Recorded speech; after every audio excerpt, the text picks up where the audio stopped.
Bismillahirrahmanirrahim. Bertemu kembali kita dalam kelas Turas Nahu.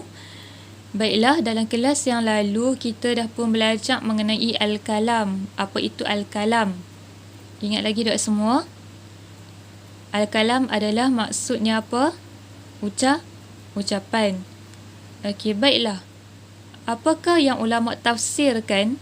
Ulama perincikan ucapan. Ucapan itu ulama kata apa?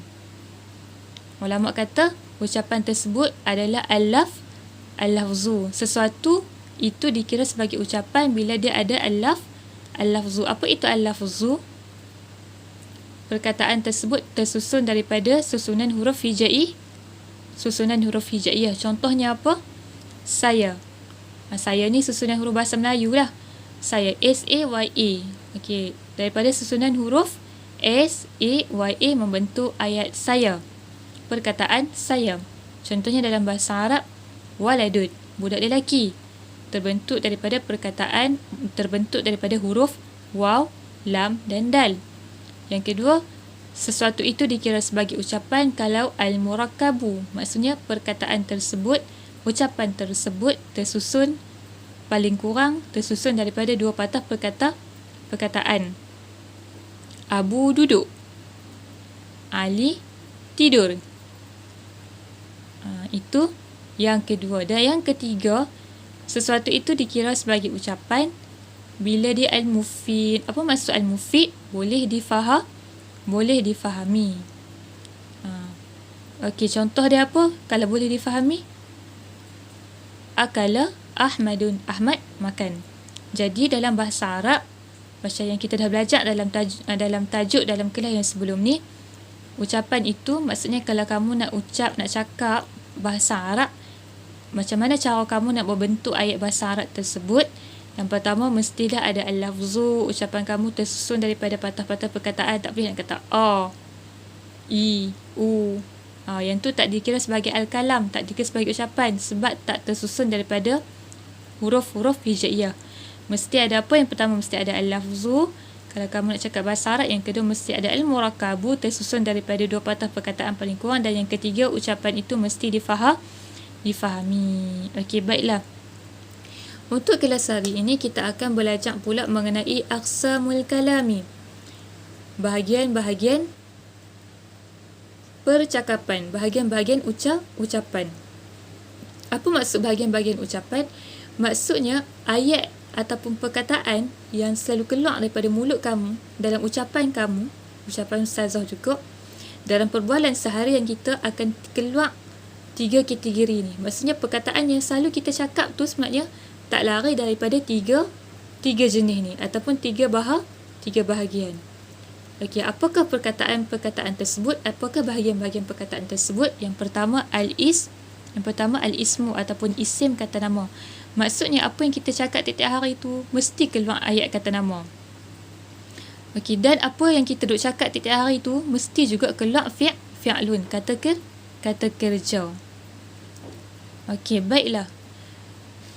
Dalam tajuk aqsamul kalam, percakapan ni, bahagian-bahagian percakapan ni ada tiga. Ada satu lagi, al-harfu, iaitu huruf. Ismun kata nama, fi'lun kata kerja, kemudian harfun huruf. Okey, tapi huruf ni kita akan belajar pada kelas yang akan datang. Dan untuk kelas hari ni kita fokuskan dulu kepada percakapan yang selalu keluar daripada mulut kita tu, yang jenis isim kata nama dan jenis fi'il kata kerja. Baiklah. Kata nama apakah yang selalunya, yang kebiasaannya yang selalu keluar daripada mulut kita? Yang pertama, mesti dalam seharian kita akan sebut ataupun kita akan sembang ataupun kita akan cakap mengenai orang, mengenai manusia. Contoh dalam bahasa Arab, rajulun, lelaki, abun, ayah pergi kerja, ibu memasak nasi di dapur. Okey, ayah, ibu itu semua termasuk dalam perbualan seharian kita yang kita duk cakap sehari-hari berkenaan dengan manusia. Dan juga selalu kita sebutkan juga dalam perbualan kita kata nama haiwan. Asadun, singa. Dikun, ayam jantan. Samakun, ikan. Mesti duk sebutkan. Saya lapar ayam lah, saya nak makan ayam. Jadi itu percakapan kita daripada kategori kata nama haiwan. Dan mesti juga kita sebut dalam perbualan kita mengenai tumbuhan. Tumbuhan juga kata nama. Zahratun, bunga. Syajaratun, pokok. Cantik lah bunga ni. Rendang lah pokok ni. Rendangnya pokok ni. Semua tu ada dalam perbualan seharian kita. Contoh kata nama lagi, galian. Contohnya macam zahbun, emas, perak, mutiara. Tempat, Kaherah yang ni dalam bahasa Arab lah. Pulau Pinang. Nak pi mana? Nak pi Alostak. Nak pi Pulau Pinang. Nak pi Terengganu. Tu semua termasuk daripada kategori kata nama. Dalam ucapan kita juga mesti kita sebut mengenai masa bulan. Sekarang dah bulan 6. Bulan depan bulan 7. Jadi semua ni termasuk daripada kategori kata nama. Dan contohnya lagi termasuk dalam kata nama juga sifat. Nazifun, bersih. Zakiyun, cerdik. Ahmad ni, kamu ni rajin lah. Rajin itu adalah sifat. Lagi apa lagi? Adik ni pandai lah mengaji. Pandai itu sifat. Okey, dan contoh lagi yang termasuk daripada ataupun dalam kategori kata nama ataupun isim, makna yang berkaitan dengan masa. Contohnya istiqlalun, hari kemerdekaan. Hari raya.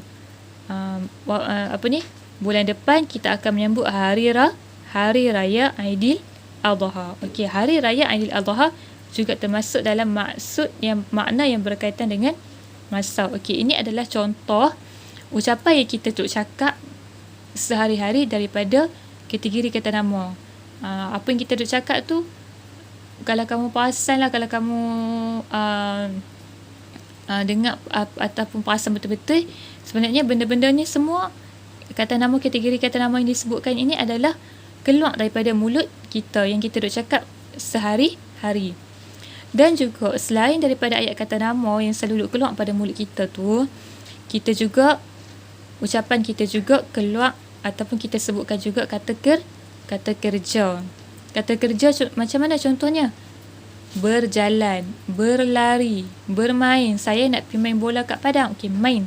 Main tu adalah kata kerja. Yang tu ucapan yang keluar daripada mulut kita. Baiklah. Kita fahamkan kata kerja di dalam bahasa Arab sebab perbincangan kita adalah berkaitan dengan perbualan bahasa Arab. Okey, jadi dalam bahasa Arab, kata kerja terbahagi kepada 3 bahagian. Yang pertama, al-fi'lul madhi. Yang kedua, al-fi'lul mudhari'u. Yang ketiga, al-fi'lul amru. Apakah yang dimaksudkan dengan al-fi'lul madhi? Okey, kamu pernah dengar tak sebelum ni fi'il madhi? Mungkin pernah. Dan mungkin kamu dah belajar dah dengan guru sebelum ni. Guru pun dah terangkan fi'il madhi itu apa. Dan saya terangkan sekali lagi. Fi'il itu adalah kata kerja. Makan, minum, membaca, berlari, berjalan. Al-madhi, apakah maksud madhi? Madhi itu adalah membawa maksud telah berlaku. Jadi bila disebutkan fi'il madhi, maksudnya kata kerja itu telah pun berlaku. Contoh fi'il madhi. Akala Muhammadun. Muhammad telah makan. Akala Muhammadun. Muhammad telah makan. Telah makan, bila ada telah membawa maksud perbuatan itu telah berlaku. Muhammad telah makan. Jadi perbuatan yang Muhammad buat tu telah pun berlaku. Makan tu tadi, Muhammad makan pagi tadi. Lah ni tengah hari. Okay, jadi Muhammad dah makan pagi tadi. Okay, bila kita cakap saya telah membasuh baju, saya telah menyapu sampah, saya telah membaca Al-Quran, saya telah mendirikan solat. Bila ada telah dalam ayat kamu, maka ayat kamu tersebut dalam kategori fi'il madhi. Kata kerja yang membawa maksud telah berlaku. Kita selalu cakap kan, Kita selalu cakap bila mak kata, adik, dah sapu sampah ke? Ya mak, saya dah sapu sampah. Saya telah sapu sampah. Saya telah buang sampah. Jadi ayat kamu tu, ucapan kamu tu, percakapan kamu tu adalah termasuk daripada kategori fi'il madhi. Kata kerja yang membawa maksud perbuatan kamu buat tu dah pun berlaku. Baiklah, sekarang kita masuk pembahagian yang kedua pula daripada kategori kata kerja, iaitu al-fi'lul mudhari'. Dan rasanya kamu pun dah tahu dah fi'il mudhari' ni apa. Mesti guru pun dah ajarkan. Fi'il macam biasa, maksudnya adalah kata kerja. Apa pula maksud al-mudhari'?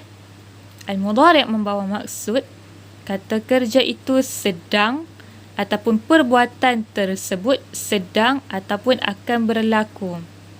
Contoh yang diberikan, ya'kulu Zaidun al-mauza. Zaid sedang makan pisang. Bila ada sedang dalam ayat ini, membawa maksud perbuatan itu sedang berlaku. Saya sedang menulis nota. Membawa maksud perbuatan itu tengah dilakukan, sedang dibuat. Fi'il mudhari' ada dua maksud macam yang diterangkan tadi. Yang pertama, fi'il mudhari' tu perbuatan tersebut sedang berlaku ataupun perbuatan tersebut akan berlaku. Kita tengok contoh pula macam manakah ayat tersebut menunjukkan akan berlaku. Contohnya, yazhabu abuka ila Makkah. Ayah kamu akan pergi ke Mekah. Bila ada akan, bila dalam ayat tersebut ada akan, maka perbuatan tersebut akan berlaku. Maksudnya dia tak berlaku lagi sekarang, akan berlaku. Mungkin akan berlaku esok, mungkin akan berlaku bulan depan, ataupun mungkin akan berlaku tahun depan. Okey, jadi fi'il mudhari' ni ada dua maksud. Yang pertama, perbuatan tu kita sedang buat ataupun perbuatan tu kita akan buat. Okey, contoh sedang. Saya sedang menyalin nota. Saya sedang mendengar penerangan daripada ustazah. Contoh akan pula. Saya akan pergi ke sekolah bila keadaan kembali pulih. Contohnya, saya akan menduduki peperiksaan bulan hadapan. Okay, itu fi'il mudhari', sedang atau akan. Dan perbualan yang selalu kita cakap juga dalam kehidupan seharian kita ni, kita cakap benda tu dah berlaku, saya dah makan, saya dah membaca, saya dah menulis, saya dah solat, ataupun saya akan pergi ke sekolah bulan depan, saya akan menduduki peperiksaan. Kita juga bercakap perkataan ataupun perkataan yang keluar daripada mulut kita tu juga adalah antaranya al-fi'lul amru. Kata kerja berbentuk perintah arahan. Contohnya kamu kata ke adik, adik, duduk elok-elok. Okey, adik, duduk elok-elok. Duduk elok-elok tu adalah fi'lul amru. Sebab apa kita kata kerja duduk elok-elok? Okey, dia adalah al-fi'lul amru. Sebab apa? Sebab kata kerja tu berbentuk perintah. Perintah apa? Perintah kamu suruh adik kamu duduk elok-elok. Okey. Contoh dekat sini, kalau fi'il amar, ijlis, duduklah. Izhab, pergilah. Iqra, bacalah. Contoh, kalau malam-malam mak kamu kata, adik, kakak, iqra al-Quran. Iqra'i al-Quran, bacalah Quran. Ataupun mak kata dekat kamu, peringat kamu, adik, buat kerja sekolah. Okey, buat kerja sekolah. Buat kerja tu adalah fi'il amal. Sebab apa? Apa yang mak kamu cakap tu adalah perintah. Perintah apa? Perintah untuk kamu buat kerja sekolah. Jadi, ucapan yang selalu keluar daripada mulut kita, ayat-ayat yang selalu keluar daripada mulut kita dalam urusan seharian kita mesti tak lepas daripada ayat kata nama, ayat kata kerja dan satu lagi ayat huruf. Huruf tu nanti kita akan belajar dalam kelas yang akan datang. Okey. Dan Ustazah harap kamu fahamlah apa yang dimaksudkan dengan kata nama, apa yang dimaksudkan dengan fi'il madhi, iaitu perbuatan kata kerja yang menunjukkan perbuatan yang telah berlaku. Fi'il mudhari' kata kerja yang menunjukkan perbuatan yang kita buat tu sedang berlaku ataupun kita akan buat nanti. Ataupun fi'il amal kata kerja yang berbentuk perintah. Dalam urusan seharian kita mesti kita akan ada juga kan keluarkan ayat perintah dekat orang. Sapu Ustaz? Bagi makan kucing Ustaz?